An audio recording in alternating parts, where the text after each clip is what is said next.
Merhaba sevgili boğalar, hoş geldiniz Şubat ayına. Güzellikler, bolluk, bereket, mutluluk getirsin.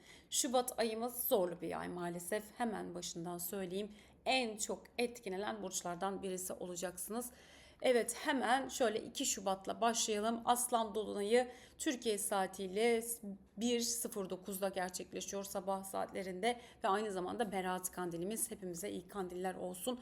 Yürekli Aslan'ın yanlış yerlerde çıkışlarına dikkat diyoruz. Burada sevgili boğalar sizin için tam 4. evinizde gerçekleşiyor. Evinizin içinde yoğun duygular, tabii ki Aslan'ın o aileyi koruyucu, kollayıcı, evinizi, sevdiğiniz kişileri, aile bireylerini korumak, kollamak, orada sığınak gibi gizli saklı bir alan yaratma ihtiyacınız çok yükselecek. Hassas bir dönemden geçeceksiniz ve bu aslan dolunayı çok önemli çünkü yıl boyunca kova aslan aksında gerçekleşecek noktalara işaret ediyor ve o yüzden de aslan dolunayı ilk aslında girişi yapıyor sizin ev konularıyla ilgili ve iş konularıyla ev iş dengesinde yıl boyunca zaten etki alınacağını gösteriyor sevgili boğalar. Aile içinde yükselen duygular dedik. Hedefler, iş dengeniz, cesur çıkışlar yaratabilir. Burada aynı zamanda o kova stelyumu tabii ki güneş tutulmasının etkilerine doğru gidiyor olacağız bu ay. Hemen karşıt evinde yani iş, kariyer, başarılar, burada yükselmek, işinizi değiştirmek, farklı türlü ele almak ve başka konulara doğru geçiş yapmak. Yine tabii ki o aslanın 4. ev iç dünyanızda ortaya çıkartmak istediğiniz konuları tek tek ortaya çıkartacak, netleştirecek, dönüştürücü etkiler.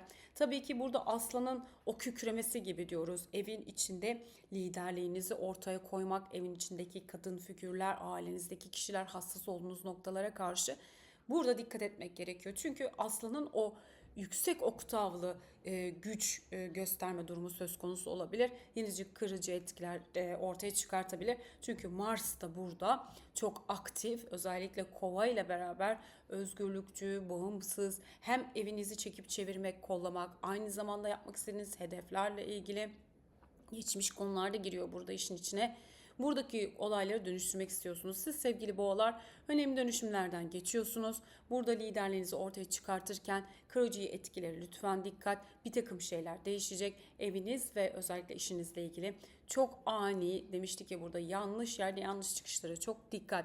Yine ikili ilişkilerde güçlü, hareketli bir döneme geçiyorsunuz. Bekar olan boğalar için tabii ki farklı, etkili, güçlü, lider karakterli kişilerle bir araya gelebilirler. Emlak, işte gayrimenkul, alım satım, bu alanda da önemli bağ kuracağınız kişilerle yan yana geleceksiniz. Etkilisiniz. Gözünüzü kararttığınız konularda özellikle aslanın o gücünü gösterme, liderliğini gösterme çalıştığı alanlarda kişilerle anlaşmalara çok dikkat. Çünkü burada bir takım duyguları yükseltebilir. Öte yandan tabii ki en içsel kalbinizde yapmak istedikleri çok net bir şekilde görüyor olacaksınız. Aslan kalp demek, kalp gözü demek, ailemizin içindeki o bireyleri bir araya getirmek, güçlenmek adına da olumlu çalışacak. Para konularına baktığımız zaman hızlı ve ani kararlardan lütfen çok dikkat. Geçmiş ödemeler demiştik ya, o geçmiş bir takım konular ortaya çıkabilir bu süreçte. Ev, aile, masraflara dikkat. Altın, sarı, toprak tonları çok faydalı sizlere sevgili boğalar. Burada güzel etkiler taşıyor. Sağlık konularına baktığımızda kalp, dolaşım, ikili ilişkilerden yana gergin ve huzursuzluklar olabilir. Yeme, içmede artış var. Burayı düzenlemenizi istiyor. Estetik güzellik bakım işlemleri için uygundur ama tabii ki çok riske kaçmamak önemli. Aslan dolunayında hani saç bakımı, işte saçla ilgili konular, bunları yapabilirsiniz. Yine tatmin, beğeni alma, bu gibi işlerde ön plana çıkacağınızı gösteriyor sevgili boğalar. Ve 4 Şubat Uranüs Boğa burcundaydı. Sizdeydi biliyorsunuz. 1. evinizde. Çok parlak fikirler, enteresan, ilginç, sıra dışı düşünceler retro yapıyordu burada.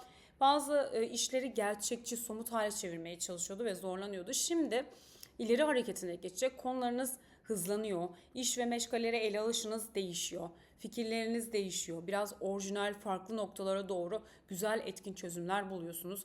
İşinize yaramayanı zaten eliyorsunuz. Fakat burada yine hemen ilk hareketinde çok acele etmemek gerekiyor. Çünkü güneş tutulması etkileri var ve yoğun çalışacak. 1. evinizde pek çok konuyu yeniliyor olacak ve burada tabii ki hızlı kararlar almamak önemli olacak. Değişik, enteresan fikirler oluşabilir. Yine somut değerler demiştik. Somut değerler, paranızı kazanmak projelerini gerçekçi hale getirmek. Burada karşınıza ilginç fırsatlar, haberler getirebileceğini gösteren ileri pozisyonuna geçecek 4 Şubat'ta. Ve 7 Şubat Merkür Balık, 10 Şubat Venüs Balık burcuna geçiyor olacak sevgili boğalar. Burada tabii ki sizin için tamamen 11. ev konuları aktifleşmeye başlıyor. Kişilerle görüşmeleriniz, ondan sonra insanlarla anlaşmalar, iş ortaklıkları, duygusal anlamda da tabii ki farklı kişilerle yan yana gelebilirsiniz. Burada tabii ki fikir değişiklikleri oluşabilir. Yani biraz burada aslında ortak iş yaptığınız kişiler, hedefleriniz, bunları böyle şekillendirmeye başladığınız bir sürece doğru geçtiğinizi işaret ediyor balıktaki oluşum. İkili ilişkiler anlamında verimli, bereketli bir süreç. Fazlaca böyle dürüst konuşmalar oluşabilir sevgili boğalar. Çünkü Uranüs de burada hemen kare yapıyor olacak. Böyle direkt ifadeler, işte burada tabii ki yakın çevrenizden güzel destekler alacaksınız ama burada direkt ifadeler birazcık sizi zorlayabilir veya enteresan fikirleri birden ortaya çıkartmak ve uygulamak kişiler tarafından değişik algılanabilir. Ve 12 Şubat'ta baktığımızda Merkür Venüs Kuzey Ay düğümüyle kavuşum yapacak. Harika bir kavuşum. Yine ikili ilişkiler adına hedefler, gerçekleştirmek istediğiniz konularla ilgili çok müthiş çalışacak 11. evde zaten. Yeni kişiler, yeni bağlantılar, bunlarla güzel anlaşmalar, konuşmalar. Zaten ay başını değerlendirin çünkü ay sonuna doğru Merkürümüz retro yapmaya başlayacak bu alanda. Ve 14 Şubat çok önemli bir gün. Satürn artık Koç burcuna geçiyor. Satürn Neptün kavuşumu gerçekleşecek. 12. evinize giriyor sevgili boğalar ve yükselen boğalar. Burada güzel bir yayınım var YouTube adresimin içinde, hemen videolar kısmında. Satürn Neptün Koç 0 derece tarihi çok özel bir sıfırlanma anı olacak. Sizin için 12. ev. Yani tamamen içinize döndüğünüz, arınmalar gerçekleştirdiğiniz, yine kimi boğalar için yurt dışı konuların çok aktif olduğu, işte kapalı alanlardaki çalışmalar, geçmiş sorunlarınızın pek çok konunun üzerinden geldiğiniz ve yepyeni kapılara doğru yol alan bir süreçte olacaksınız. Çok özel 12. ev transitini yapıyor olacak. Sizin için ne kadar emek verdiniz, neler yaptınız, her şeyi adeta sıfırlıyorsunuz. Burada ortak alanda yapmış olduğunuz çalışmalar, ailede emek vermiş olduğunuz konular hepsi tamamlanmış ve yeni karmik ve kadersel sürece doğru geçişin hazırlığını yaptığınız bir süreçte olacaksınız sevgili boğalar. Çok özel. Zaten Uranüs de sizden çıkıyor olacak. Artık tüm sene boyunca yapmış olduğunuz emekleri gerçekleştirme, kazancınızı arttırma, ilişkilerinizi ve öz değer vurgunuzu arttırma üzerine çok farklı yeni bir döngüye doğru geçtiğinizi gösteriyor. Bu yayını izleyebilirsiniz bu süreçte. Ve 17 Şubat parçalı güneş tutulması olacak. Yeni ay aynı zamanda Türkiye saatiyle tam 15'te olacak. Yani öğleden sonra ani etkilerle gelen zorlu, yıkıcı bir güneş tutulması. Gözünüz korkmasın sevgili boğalar ama 10. evinizde gerçekleşiyor. Tüm yaşamınızdaki meşgaleler, işiniz, hedefleriniz, toplum önünde bulunduğunuz statünüzle ilgili bir yenilenme, bir değişme, bir dönüşüm alacaksınız. Sizin için gerçekten çok yeni, fırsatlı bir takım noktalara çekilebilir. Yine burada kovanın vermiş olduğu çok yoğun bir stelyum var. İsyan duygusuna getirebilir. Özgürlükçü, bağımsız, işte sizi belki uzun süredir manipüle eden durumlar, bunlardan özgürleşme, sizi sınırlayan durumlar, işle ilgili yeni başlangıçlar yapmak, etkili bir şekilde çalışacak güneş tutulması sizler için.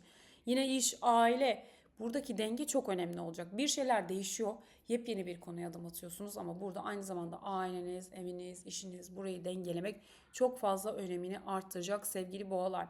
Kökten çözümler üretebilirsiniz. Uranüs de biliyorsunuz artık 1. evinizde olacak. Uranüs de çok dik açı alıyor bir kere zaten.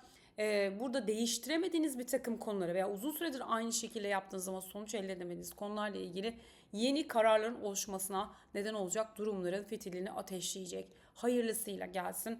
Kova zaten biliyorsunuz Plüton kovadan geçiyordu, kova burcunun. Zaten kova demek burada kesinlikle adaletçi, özgürlüğü, bağımsızlığı arttıran, işlerinizde herkese eşit ve ortak noktada durabilmenin önemini altını çiziyor.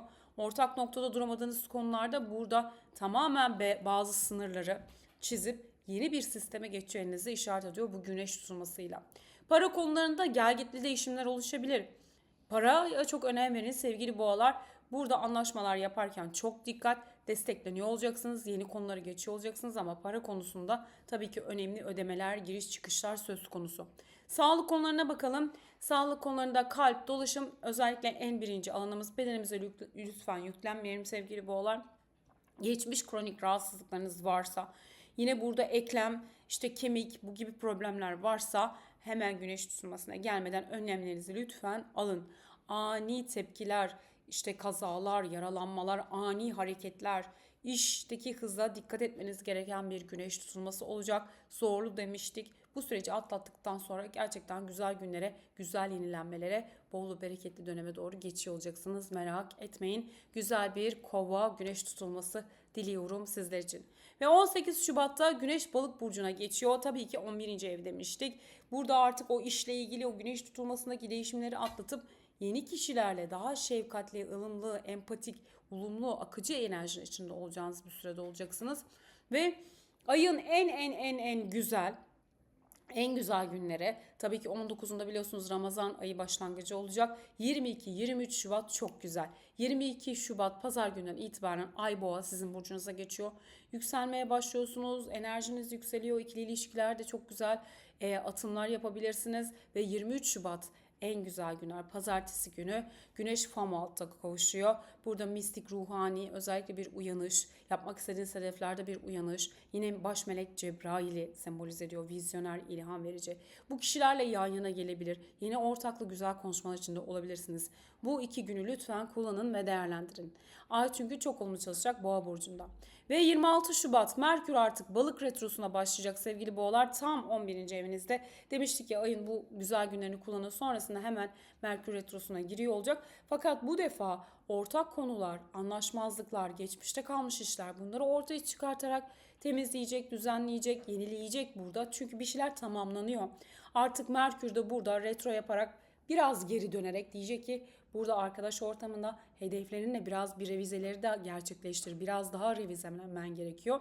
Gerekirse bu anlaşma olsun, gerekirse arkadaşlıkla ilgili işleriniz olsun.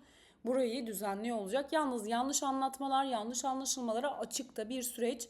Tabii ki manipülatif etkiler, yanıltıcı bilgiler de ortaya çıkabilir. Bu sürede zaten ayın sonu hiç güzel değil açıkçası sevgili boğalar. Ve 27 Şubat en son günlere geldik. En zorlu günler. Mars'la Uranüs kare yapıyor. Birinci evinizdeydi Uranüs biliyorsunuz. Mars da tepe evinizdeydi. Aman diyelim, kulağımızı çekelim, Allah korusun diyelim. Burada işte yaralanmalar, kazalar, ani çıkışlar, ani hedeflediğiniz konularda, iş kariyer konularında ani değişimler, çatışmalar kişilerle oluşabilir. Stresli ayın son gününe lütfen çok dikkat. Evet, bu ay güzellikleriyle, bolluğuyla gelsin. Bu ayımız bu şekildeydi. Aşağıya küçük bir yorum bırakırsanız benden de mutlusu yok. Beni izlediğiniz için teşekkürler, sevgi ve selamlarımla.